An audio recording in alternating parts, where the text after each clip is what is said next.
Bueno, ahí estamos viendo nuestra punción de aguja fina del nódulo linfático submandibular de este paciente felino.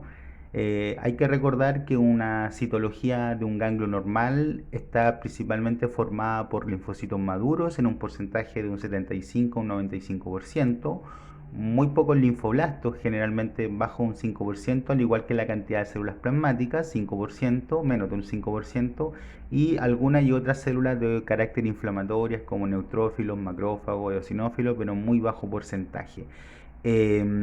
Las neoplasias, vale decir tipo linfoma, los linfocitos maduros ya son menos de un 50% y los linfoblastos abarcan más del 50% de nuestra población y las células plasmáticas son escasas o ausentes. Para saber cuál es un linfocito maduro, obviamente se compara el tamaño de los núcleos con respecto a algo que sea súper estable como el tamaño de un glóbulo rojo. Ahí al centro tienen, bueno, hay varias células, pero las dos que son de color moradita más intensa corresponden a linfocitos maduros, ¿cierto? Linfocitos pequeños. Y al lado fíjense que hay glóbulos rojos que en este caso se tiñen de un color más plomo, por así llamarlo. Fíjense que el tamaño del núcleo de un glóbulo rojo, perdón, el tamaño de un núcleo de un linfocito pequeño, por lo general es un poco más grande que un eritrocito. Entonces ya en este campo podemos ver que la población de linfocitos maduros es bastante baja, ¿no?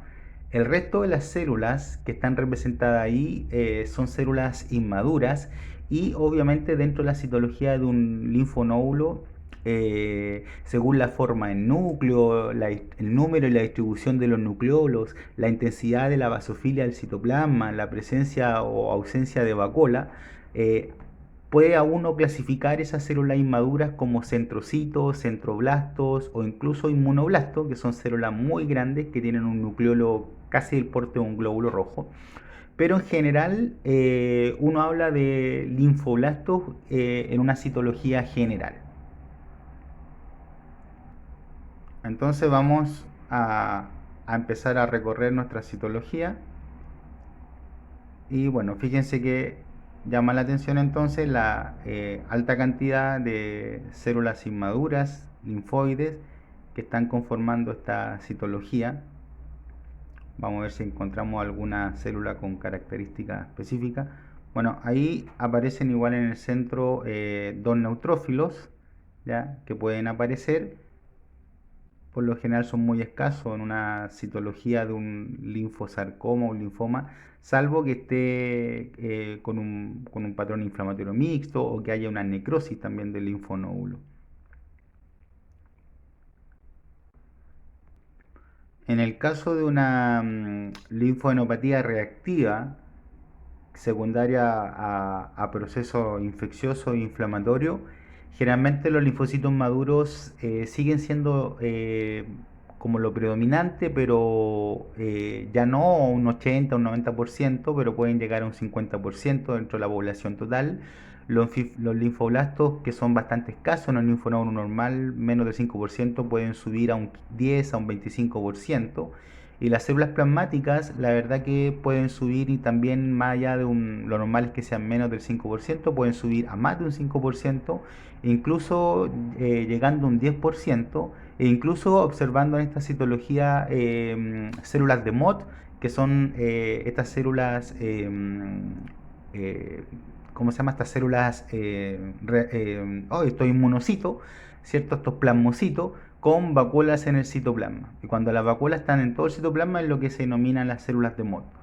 Así que bueno, ahí pueden ver que esta citología es bastante llamativa de algún proceso linfoproliferativo, un linfoma en este caso, en donde los hallazgos principales de una citología son que las células inmaduras, independiente como les comentaba porque hay distintos estados de maduración, centrocito, centroblasto, inmunoblasto, etcétera, abarcan más del 50% y hay una escasa cantidad o ausencia de células plasmáticas en general en un trastorno linfoproliferativo. Hay aumento del número de la mitosis también con forma típica, pueden ver mitosis con forma típica. Y se describe, bueno, por literatura que cuando hay más de 2 a 3 mitosis por campo de 100X, ya es indicativo, ¿cierto?, de un linfoma per se. Así que vamos a recorrer a ver si, bueno, fíjense que allá al centro tenemos una célula inmadura, ¿cierto?, con vacuola en el citoplasma, con el citoplasma un poco más basófilo normal. Esas vacuolas se escriben como cuerpos de Russell, ¿ya? Los cuerpos de Russell, la verdad que son agregados de inmunoglobulina, ¿cierto? Te está reflejando que hay producción de anticuerpos por parte de esas células. Ahí al centro tenemos una célula que es un plasmocito, eh, donde su característica, o una célula plasmática, donde su característica citológica es que el núcleo es redondeado, por lo generalmente es excéntrico, de cromatina mucho más condensada que el resto de la otra célula, y un citoplasma que puede ser de moderado a abundante, pero es fuertemente basófilo. Esa es la característica de una célula plasmática. Y por lo general, aquí algo se ve, pero no me convence mucho, pero la literatura menciona que generalmente tiene un área perinuclear más clara dentro del citoplasma y un área perinuclear que se correlaciona con el aparato de Golgi. ¿Ya? No tienen nucleolo, los núcleos, y estas son las células que pueden presentar vacuolas, ya que se llaman los cuerpos de Russell, y cuando las vacuolas están en todo el citoplasma es lo que se denomina las células de Mott o de Mott. Vamos a ver si encontramos. Bueno, fíjense entonces eso, que los linfocitos maduros son bastante escasos. Por ahí al centro vamos a colocar otro neutrófilo. Pero prima estas células grandes, ¿cierto? Con relación núcleo-citoplasma alto, que son células inmaduras.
Acuérdense que la única forma de ver el tamaño de la célula es con respecto al el tamaño del núcleo. En este caso, los linfocitos o los distintos grados de población de linfocitos se relacionan con el tamaño de un eritrocito.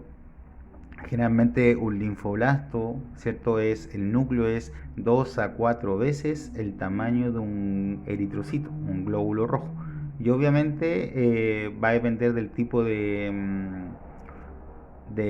blastos, ¿cierto?, que hay en el linfonódulo, que van a ser más o cuanto más grande van a ser. Porque, por ejemplo, en el caso de los centroblastos, son glóbulos rojos, perdón, son linfocitos bastante grandes, pero que tienen nucleolos, 1 a 3 nucleolos, ¿ya? el linfoblasto es un poco más pequeño que el centroblasto, ¿ya? Pero a veces hay linfoblastos que son más grandes y que se pueden confundir con un centroblasto, pero la característica ahí clásica diferencia la dan los nucleolos, que en el caso del centroblasto son tres nucleolos, y la literatura también describe que los nucleolos tienen un borde bastante que los delimita muy bien a los nucleolos. Eso es lo que denominan como ribete cromatínico perinuclear. Estoy tratando de ubicar a ver si es que encontramos algún centrocito. El centrocito es una célula que tiene una fisura y que el núcleo puede ser fisurado. Miren, es más o menos que yo creo que la célula que está en medio corresponde a un centrocito. Tiene un diámetro nuclear que un poco más, muy parecido al linfoblasto. eh, Y en algunos pueden verse nucleolos, pero no en todos. El núcleo puede tener una hendidura y que a veces puede ser muy pronunciada. En ese caso no es tan pronunciada. Incluso hay algunos centrocitos que la hendidura es tan grande que como que pareciera que el núcleo se divide en dos y que los libros lo describen como de grano de café colombiano. Vamos a ver si encontramos alguno más característico.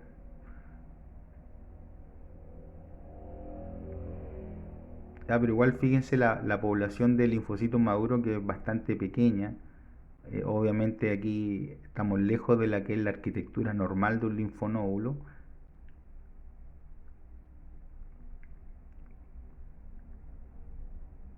Y acuérdense siempre de ir viendo el tamaño nuclear con respecto a los eritrocitos.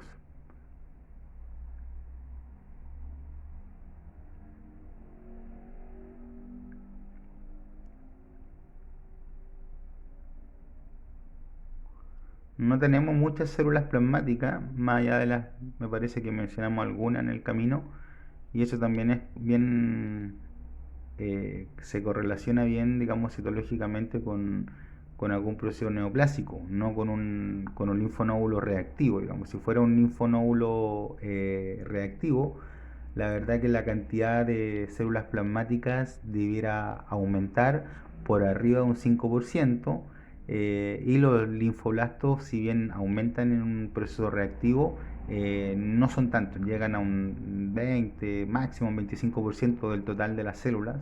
Hay que hacer un recuento acá, muy similar al recuento que uno hace en un frotis de sangre.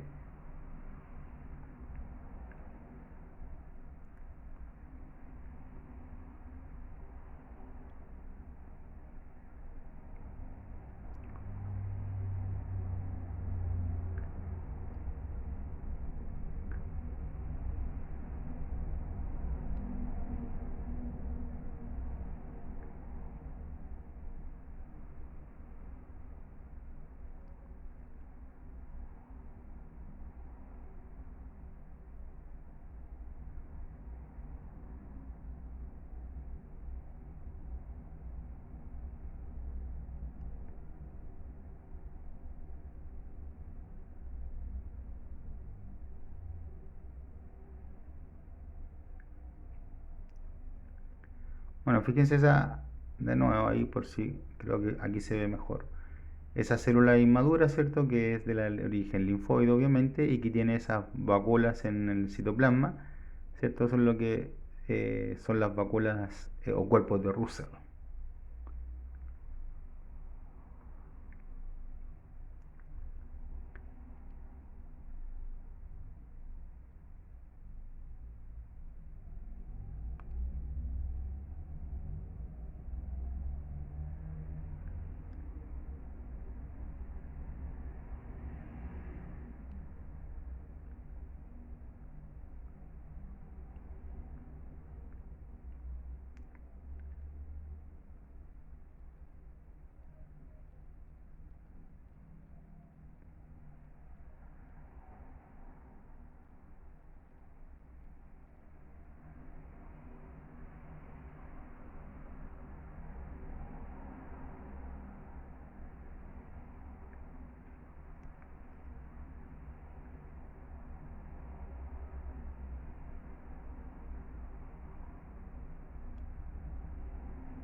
Ahí aparece otro neutrófilo en nuestra citología, pero como les mencionaba, aparte que es habitual porque cuando uno hace la citología, dependiendo del calibre de la aguja, también provoca cierto sangramiento y eso se puede contaminar la muestra con sangre, de ahí la presencia de todos estos eritrocitos que hay, así que es bastante frecuente, digamos.